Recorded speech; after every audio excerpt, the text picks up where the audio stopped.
আগামীকাল থেকে শুরু হতে চলেছে বাংলাদেশ এবং ওয়েস্ট ইন্ডিজের মধ্যে 3 ম্যাচের ওয়ানডে সিরিজ এবং রীতিমতো বাংলাদেশের দলও কিন্তু ঘোষণা করা হয়েছে এবং অধিনায়ক রাখা হয়েছে সেই মেহেদী হাসান মিরাজকে।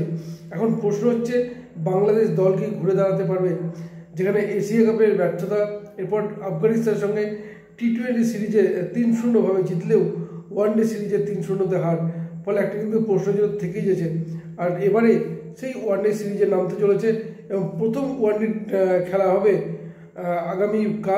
আগামীকাল প্রথম ওয়ানডে ম্যাচ এবং দ্বিতীয় ম্যাচটি খেলা হবে 21শে অক্টোবর এবং তৃতীয় ম্যাচটি খেলা হবে 23শে অক্টোবর।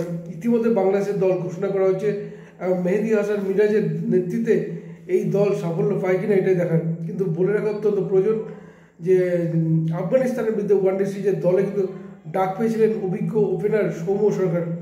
যদিও ভিসাজনিত সমস্যার কারণে তিনি কিন্তু পৌঁছাতে পারেননি আরব আমিরাতে, আর সেই কারণেই তাকে দেশে থাকতে হয়।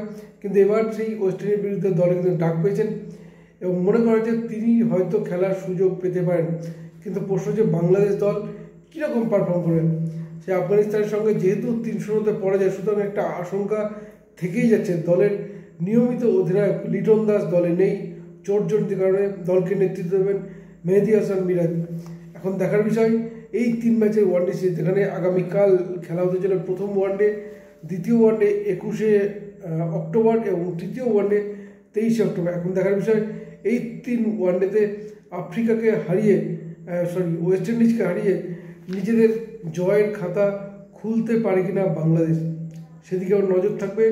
নজর রাখুন আপনারাও।